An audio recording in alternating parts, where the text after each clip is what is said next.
Hello there, welcome to Africa Live, CCTV's new program that brings you African and global news from all perspectives. I'm Ramanyang in the Kenyan capital, Nairobi. Here's what we have lined up for you in the next 30 minutes. Uganda has recorded a 56% rise in coffee exports, but farmers there are calling for more investment to boost bean quality.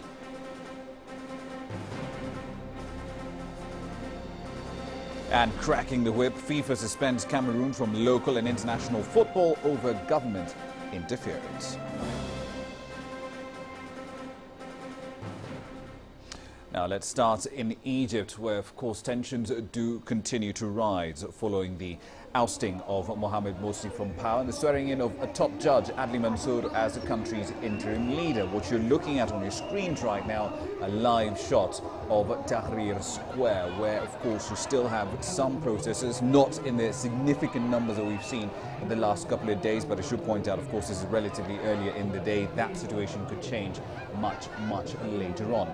Here's what else is happening across that country. Egypt's army has rounded up the leadership of the ousted president Mohamed Morsi's Muslim Brotherhood on Thursday as they called for a peaceful protest today of what they described as a military coup. Anger gave way to gloom as thousands of the embattled Islamist movement supporters rallied at a Cairo mosque surrounded by the army. The Muslim Brotherhood Supreme Leader Mohamed Badie was arrested on Thursday, accused of inciting the killing of protesters. Morsi's supporters accused the military of a soft coup, using the cover of mass protesting civilians. However, the military strongly denies this. We're talking about democracy and the voters' vote. We elected a president and we're talking about thugs from the military who just did a coup d'etat. Military Chief General Abdel Fattah al-Sisi announced Morsi's overthrow on Wednesday night, citing his inability to end a deepening political crisis as dozens of armored personnel carriers streamed onto Cairo's streets. The crackdown came as Chief Justice Adli Mansour, aged 67, was sworn in as interim president. Morsi and 35 other Brotherhood leaders have also been slapped with a travel ban. A senior military officer said the army was preventatively holding Morsi and that he might face formal charges linked to his prison escape during the revolt that overthrew dictator Hosni Mubarak in 2011. All political prisoners must be freed right now, and all media professionals and all revolutionary activists. It is unacceptable for Egypt to have political prisoners back inside the prison jail. Thousands of protesters celebrated wildly through the night at the news of Morsi's downfall, with Egypt's press almost unanimously hailing Morsi's ouster as a legitimate revolution. US President Barack Obama, meanwhile, said he was deeply concerned over Morsi's ouster and urged the army to refrain from arbitrary arrests. In May, Washington approved $1.3 billion in military aid to Egypt. That was now under review, said Obama, as he called for a swift return to democratic rule. The American side is a strategic partner to Egypt, and the welfare of Egypt is important to them. And I hope that they will read the situation in the right way, that this is not a military coup in any way. This was actually the overwhelming will of the people. At least 10 people were killed in clashes in Alexandria and in the southern province of Minya during the night, security officials said, after the week before Morsi's downfall saw at least 50 dead. Maria Galang, CCTV. As usual, we've got Egypt covered right here for you at CCTV Africa. Joining us now live from the Egyptian capital, Cairo, is the channel's Yasser Hakim. Yasser, what's the latest on the ground where you are? Should we expect protests from the Muslim Brotherhood supporters today? Yes, they are planning mass protests after the Friday prayers. If you can hear the voices behind me, that's the beginning of the Friday prayers right now. And after the prayers, the Muslim Brotherhood, obviously they're not here at Tahrir Square, it's where the the new regime, the anti-Morsi supporters. But the Morsi supporters are way on another area of Cairo, around an hour from here by car, and they will be gathering in two places. First, their usual square in Rabaa Al Adawiyya in Nasr City, and a number of them, a huge number, will be moving to the headquarters of the Ministry of Defense, and that's where the office of the Minister of Defense Al-Sisi, who deposed the former President Mohamed Morsi, and they will plan a sit-in over there until Morsi is freed. On the other hand, during the night there were a lot of attacks on military checkpoints in northern Sinai, which led to the killings of about two military police, and around 15 injured. There was attack on an airport in Al Arish in northern Sinai. There were no casualties there, and the attackers were killed by the military forces. There have been around, we were told by military sources, around 15 attacks on military checkpoints during the night by the jihadists in Sinai. So they seem to be going active this time out. As for the Muslim Brotherhood, they have called on their followers and supporters to make peaceful protests. No more violence. They're telling them we do not want any violence in our resistance to the military and to the latest developments in Egypt. Indeed, there have been reports that several members of the Muslim Brotherhood, of course, as far as the leadership is concerned, have also been rounded up. So what is the response from the new authorities likely to be? Will it be a peaceful response? Will they let them go ahead with their protest without any interference? Yes, the military said that they will protect the demonstrators as long as they are peaceful. They will create a shield around the areas where the pro-Morsi demonstrators are gathering, so to keep them away from the anti-Morsi demonstrations or any kind of attacks or clashes, to avoid clashes between both sides. So the military said as long as it's peaceful, they will protect those Morsi, the pro-Morsi demonstrators. Indeed, we'll have to leave it there for the time being, though. Thank you very much for that update. That's CCTV's Yasser Hakim in Cairo, pretty much overlooking Tahrir Square, as it were. We'll keep you updated on developments in the North African state right here on CCTV. Let's move on to Tunisia now, where the French President François Hollande on Thursday declined to speak of a coup in Egypt, saying merely that the democratic process had stopped and it should be, quote, restarted. Hollande made those comments during a news conference with Tunisia's head of state, Monsef Marzouki. Tunisia, of course, is the birthplace of the Arab pro-democracy uprisings, and he criticized the Egyptian army's removal of the elected president, Mohamed Morsi, describing it as a coup against legitimacy. And he also urged Cairo to guarantee his safety. Mohamed Morsi rose to power after the autocratic president, Hosni Mubarak, was toppled in a 2011 uprising inspired by the popular revolt against dictatorship in Tunisia just a few weeks before. Moderate Islamists were subsequently elected to govern the country in Tunisia. Marzouki warned that it found military intervention in Egypt to be, quote, unacceptable. We consider that the direct interference of the military institution in the political sphere and in the civilian institution is rejected internationally and by the African Union. It could increase the political crisis instead of resolving it, by spreading violence and extremism that could get stronger if Egypt don't get back to the democratic path as soon as possible. What counts is that the army, which has taken the responsibility to remove the president and appoint a new president who is one of the constitutional court, should organize as soon as possible and in the best of conditions a new election. Let's get some more insights into what's happening between France and Tunisia. CCTV's Kate Parkinson joins us now live from the French capital of Paris. Kate, what exactly is the reason this time round for François Hollande to be in Tunisia? Is there a direct interest, perhaps, that the French have in that North African state? Well, of course, the visit, as we've just heard, does coincide with the political chaos that we're seeing in Egypt at the moment. But of course, this trip was planned well in advance of that. And as you say, yes, France does have a big interest in seeing Tunisia successfully transition to democracy. France does, of course, have historical links with Tunisia and direct investment.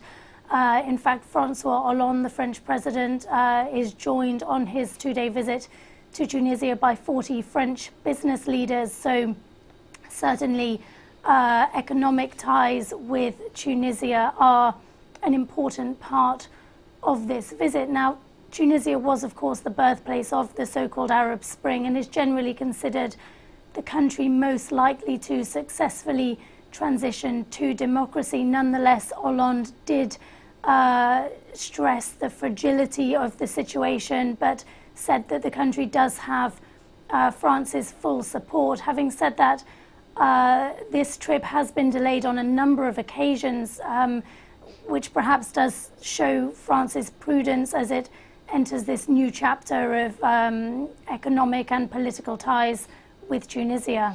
Speaking of ties, Tunisia, of course, is ruled by Ennahda, essentially an Islamic party that has fairly close ties with Egypt's Muslim Brotherhood. How big a concern is that for France? Well, Tunisia's leading party has been keen to stress during Hollande's visit that despite its close links to the Muslim Brotherhood and its very strong condemnation of the events that we've seen in Egypt in the past 48 hours, that Tunisia will not follow the same path as Egypt. The leading party stressing that there is much more of a political consensus in Tunisia. The country is not as deeply divided as Egypt, and pointing to agreements between the Islamists and the more moderate movements. From France's perspective, France is also keen to bring a message of encouragement rather than concern to Tunisia. The French Foreign Minister Laurent Fabius has stressed that, again, Tunisia is much more likely to succeed in its transition. Fabius pointed to a number of reasons for this. He said the country is very small. He said it's much more developed. He said it has economic resources, even though it does still rely on foreign aid, and also much more of a tradition to women's rights. And it's these factors, he said, that make Tunisia much more likely to be a success story than Egypt, for example. Indeed. We'll have to leave it there for the time being, though. Thank you very much for that update. That's CCTV's Kate Parkinson, live in the French capital, Paris, giving us the latest updates and the insights behind François Hollande's visit over to Tunisia. Time for a short break. Here's what's coming up next. Critical but stable. South Africa's presidency contradicts reports that Mandela is in a vegetative state. We've got to continue keeping the family and Madiba in our prayers. Yes. And continue to hope that the family will manage its own affairs in a dignified manner. And South African leaders urge the Mandela family to end their feud.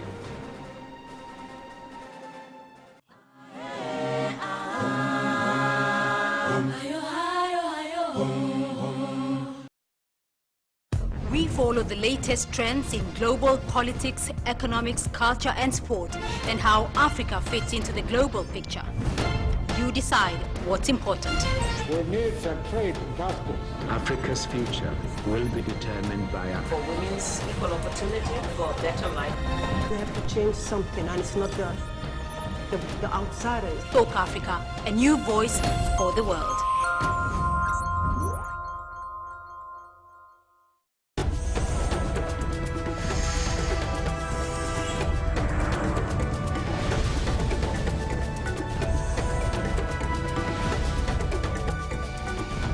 Welcome back. The South African presidency says the former president Nelson Mandela remains in a critical but stable condition, contradicting earlier reports that he lay in a vegetative state. Doctors treating Nelson Mandela had said he was in a permanent vegetative state and advised his family late last month to turn off his life support, according to court documents obtained by Agence France Presse on Thursday. According to those documents, the certificate of urgency document is filed by a lawyer representing Mandela family members who'd successfully sought a court order to return the disputed children's remains to the revered South African leader's childhood home after one of his grandsons had moved them to his own village. Lawyers for Mandela's relatives, family members, themselves and government officials were not immediately available, however, for comment on that story. Of course, CCTV's Guy Henderson has been keeping tabs on this developing story over the last 4 weeks. He joins us now live from Pretoria. Guy, South Africa's presidency in effect seeking here to clarify information on Mandela's condition in the wake of the report carried by AFP. What do we know so far?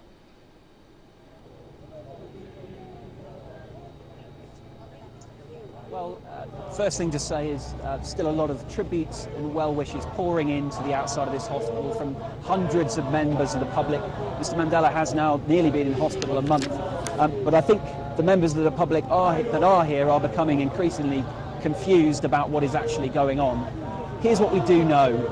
This week, the Agence France Presse news agency obtained what it said were documents from these court proceedings which have been going down in the Eastern Cape between these feuding members of the Mandela family in the form of a written affidavit by Makaziwe Mandela, Mr. Mandela's eldest daughter, and 15 members in total of the Mandela family. This written affidavit, according to AFP, was written last Wednesday, but the court documents were only became public knowledge this week. And now they, according to AFP, describe Mr. Mandela's state as being permanently vegetative. And they also say that the doctors had recommended that his life support machine be turned off. Now, this was more than a week ago. This was last Wednesday. That was the Wednesday that President Jacob Zuma had announced that he was cancelling a trip to Mozambique, and that had left many people fearing the worst. But shortly after that, the presidency began to officially announce that there were signs of improvement in Mr. Mandela's health, and we heard that in presidential statements and then reflected by the family as well. President Jacob Zuma saying that he seemed much better when he visited him. Now, since then, since these reports from AFP have come out, we've then had an official response from the presidency saying that he is not in a vegetative state. So there's a lot of confusing reports circulating here, and I think people increasingly aren't quite sure what to believe. Indeed. We'll have to keep tabs on that story as it develops. Thank you very much for that update. That's CCTV's Guy Henderson in Pretoria, just outside the hospital where the former South African president Nelson Mandela has been hospitalized for the last couple of weeks. In the meantime, South Africa's Deputy Head of State, Kgalema Motlanthe, said on Thursday that while the hospitalization of the former South African president and African icon Nelson Mandela was quite sad, the elderly statesman's family still has to act in a dignified manner. He made those comments while speaking on a radio chat show in Johannesburg, and Motlanthe essentially echoed the sentiments expressed in an earlier statement from the Archbishop Emeritus Desmond Tutu, saying that the spat within the Mandela family must be controlled. Nelson Mandela's grandson thrust an increasingly acrimonious family feud firmly into the public eye earlier this week when the Mthatha High Court upheld a court order requested by 15 other Mandela family members, forcing Nelson Mandela's grandson, Mandla Mandela, to return the remains of 3 relatives which he had exhumed from the family homestead in Kunu in 2011 and reburied in his compound at Mvezo, some 30 kilometers away. Said what's happening with Madiba at this time. I mean, the fact that he's lying in hospital is understandable, but the events around, the family and the story that's developing there. I don't know how you feel. I mean, when you look at all of these things, the fact that our first president of the Democratic Republic of South Africa. Yes, we have to have this going on around it. No, it's all very sad, but we've got to continue, keeping the family and Madiba in our prayers. Yes. And continue to hope that Madiba will recover, and also that the family will manage its own affairs in a dignified manner.